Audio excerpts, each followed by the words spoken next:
Hello? Hello, Scott. Hi, Murad. How are you? Good. Good to hear. Hear me? I think you're the first person to join. I will probably be a good 5 minutes if last month's webinar is any indication of this one.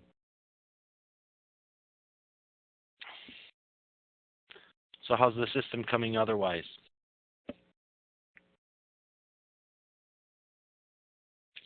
I think we have another person on. Yep, this is Brett. Hi, Brett. Murad, this is Brett from our office as well. I believe you guys have communicated via the tickets. Brett, it's just Murad right now. He is a new client, Best Energy Advisor.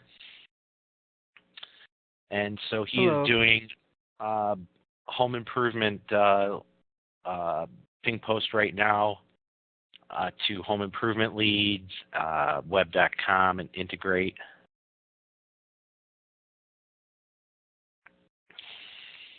I think it's just the three of us on right now. Okay. Did you get any other? I had a couple of confirms here.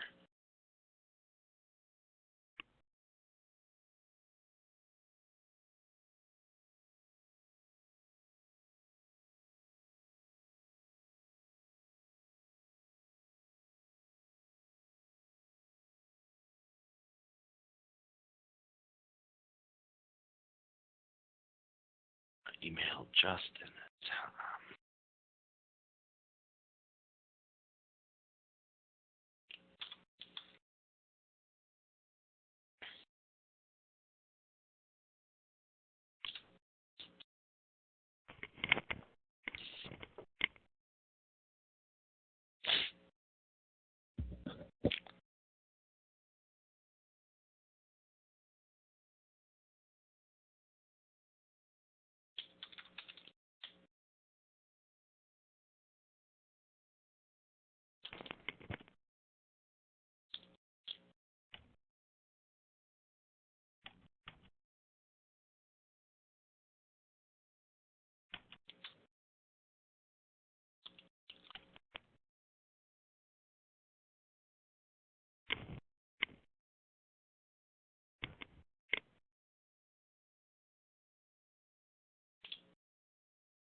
All right, I shot an email off to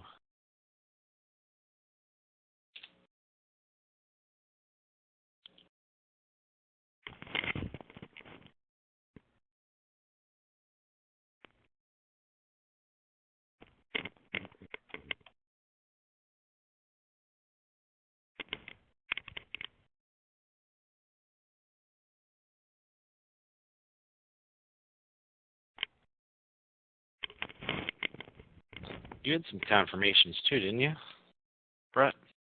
I don't believe so. Like I'm only one who. I know. Hmm.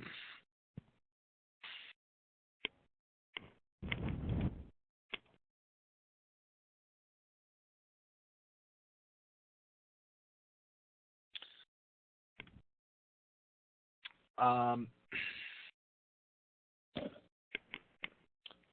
well, right. I think we're going to give him another 5 minutes, just to be on the safe side here. Yep.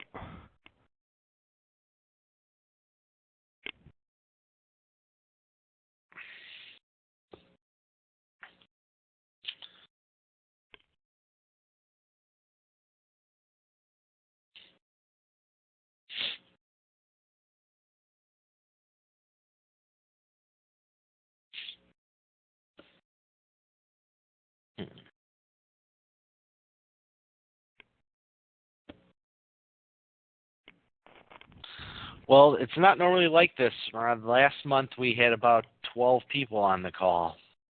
This might be too rudimentary for people. I don't know.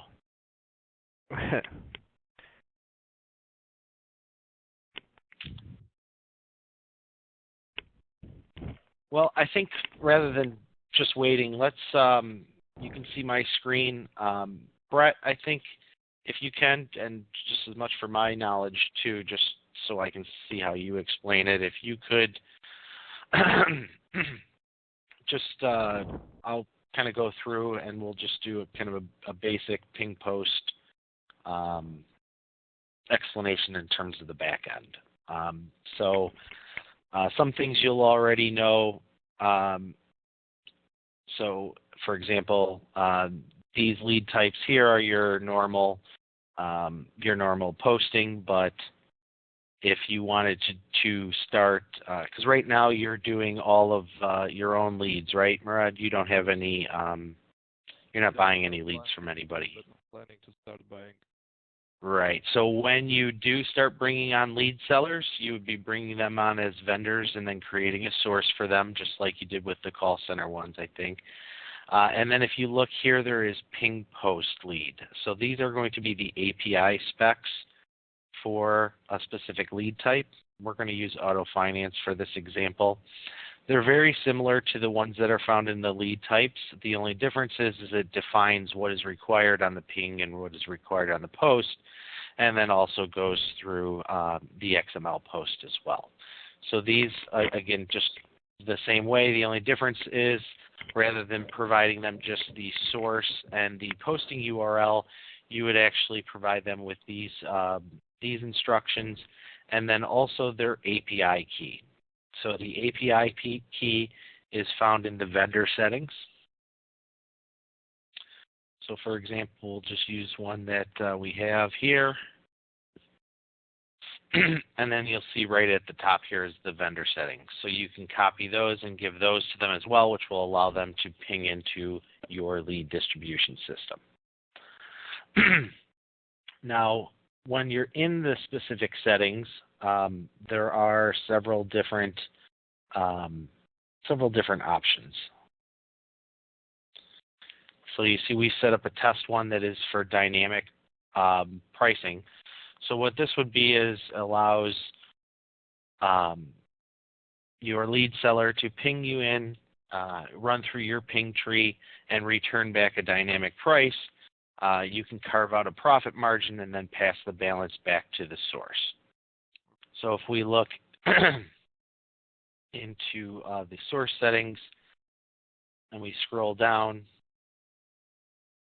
one thing to point out with regards to ping post is the timeouts. So the post timeout will be given to you by your lead seller as far as how long you have to process the lead. And then the ping timeout you'll see is set differently, and that is going to be how long your ping tree, your lead buyers have to respond.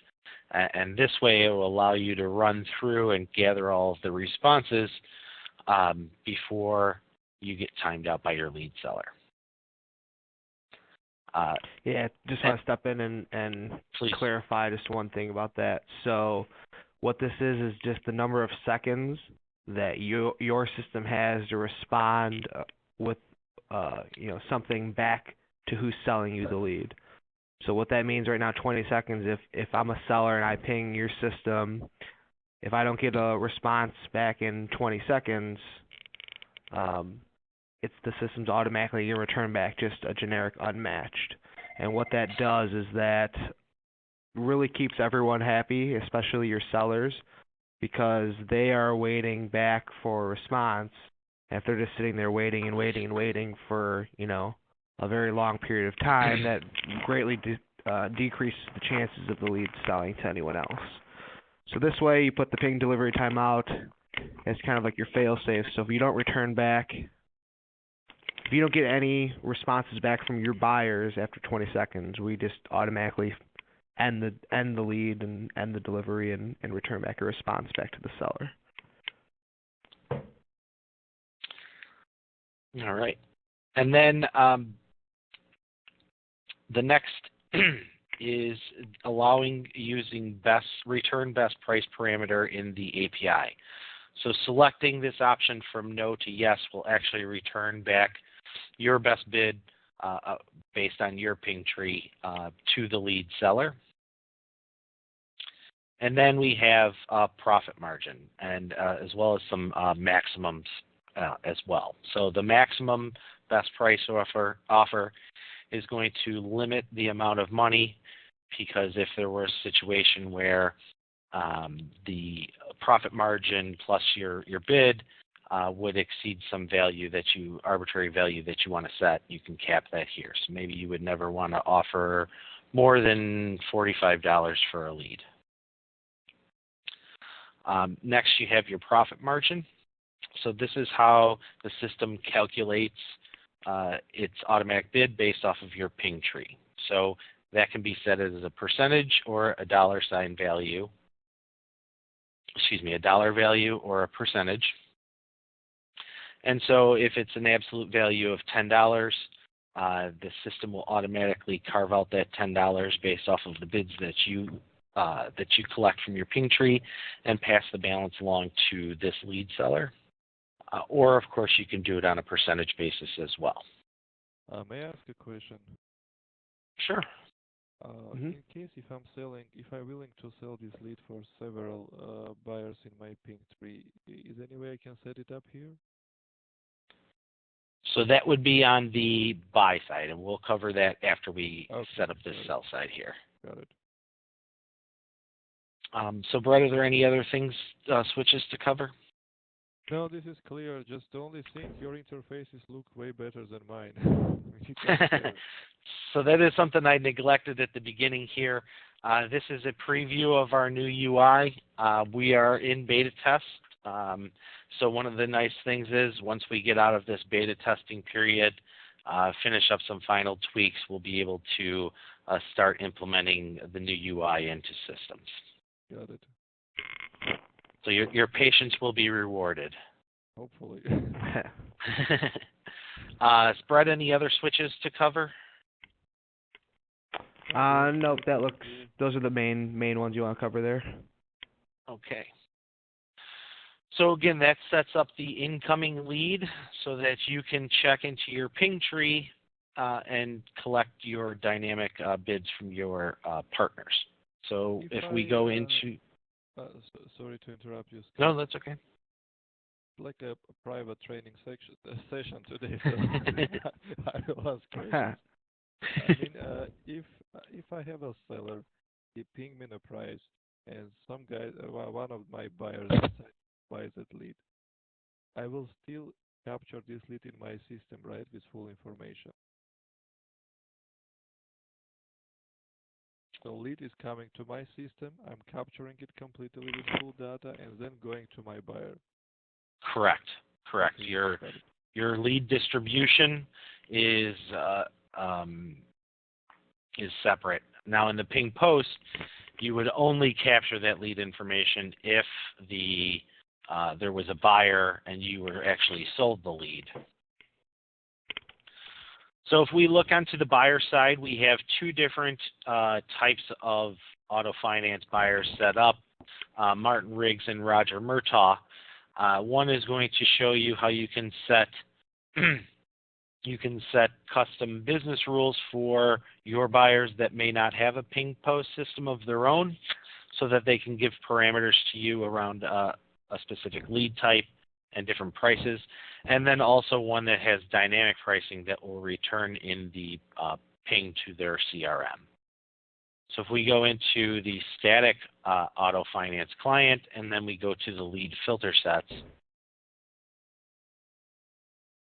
you'll see we have a static auto filter set already set up. If we click in there and take a look at, you're very familiar with these filter sets. The one thing is that the lead price is set here at $10 and it's identified as a static price. So in this case, we can see here there's an HTML delivery. If the lead matches these filter sets, it's just going to be delivered to this lead buyer.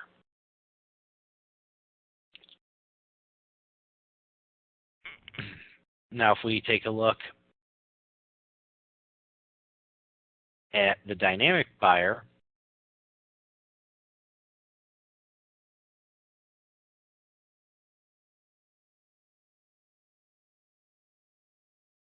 we see a similar filter set up, but with dynamic in the name. If we click in there, again, it's going to look very similar. One big difference here is the price is set for 1 penny. And that is because if they are supposed to be returning a dynamic price, you want to set that at a minimum, because if they don't return a price, odds are there's a problem with the delivery or they're not going to buy the lead. So in this case, would prevent that lead from being sold in some sort of error. The other big difference you'll see is that this delivery is set up to be a custom delivery. In this case, it's ping post test, but whatever your client's custom delivery is, that would be assigned here, and that's going to allow their system to reply back with a price. The rest of the filter sets are pretty much set up the exact same, because when a lead is pinged to this filter set, their CRM is going to respond with a price. So if we take a look in the Leads tab at an actual lead that went through, we can see here that the lead was submitted today. It was matched with Murtaugh, which is the dynamic pricing, for a price of $25. If we look into the lead logs, which is going to show all of the details for every lead that you receive, every ping that you send out, every response that you receive back. And if we go down here, we'll see that it's going to show the fake ping, if whether there was an error, as in the first attempt of delivery, as with the second attempt. And then we'll see on the third attempt that the lead was matched, and then the dynamic price of $25, which was returned in the response from this CRM. And so this lead log is very important for clients that utilize Ping Post, because, again, it's going to go through every single ping and response that you receive so that you can drill down to figure out exactly what happened on any given lead.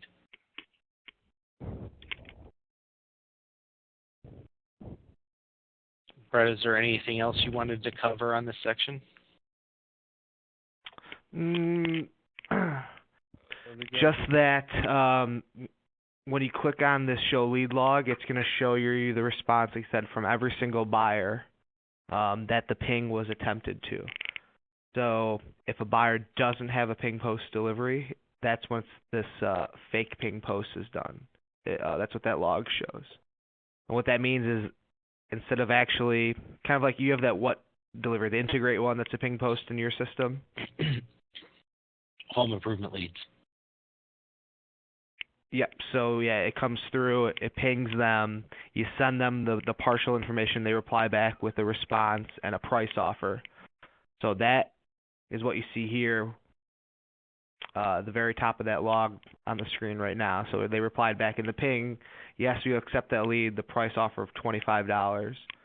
The one below that where it says fake ping delivery, that means that buyer didn't have a ping post delivery, but they're still eligible to get this lead, and what that does is it grabs the price from their filter set, since it's not dynamically returned. So what happens is, as all these responses come in, then the system then sorts by whoever the highest bidder is. And that's when that margin is then taken out if you're buying from an affiliate. So that way when the post comes through, we're going to temp that post to the highest bidder.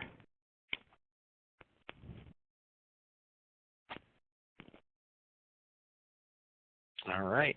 And then obviously reporting is important. So I'll just end by showing there are some specific ping post reports that you can run based on various date ranges in your specific lead type, so that you can get a good bird's eye view of what's going on in your lead system.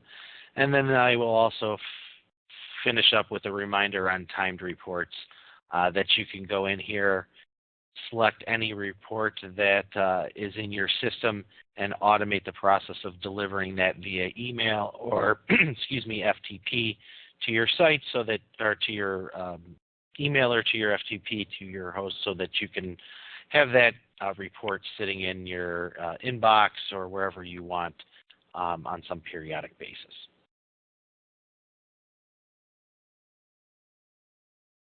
So that is going to conclude the first of a series of demos on the ping post system. I thank everyone for joining us rather. The next one, ping post pricing, is going to explore some of these pricing options that we've discussed briefly here in greater detail next month. So I look forward to seeing you there.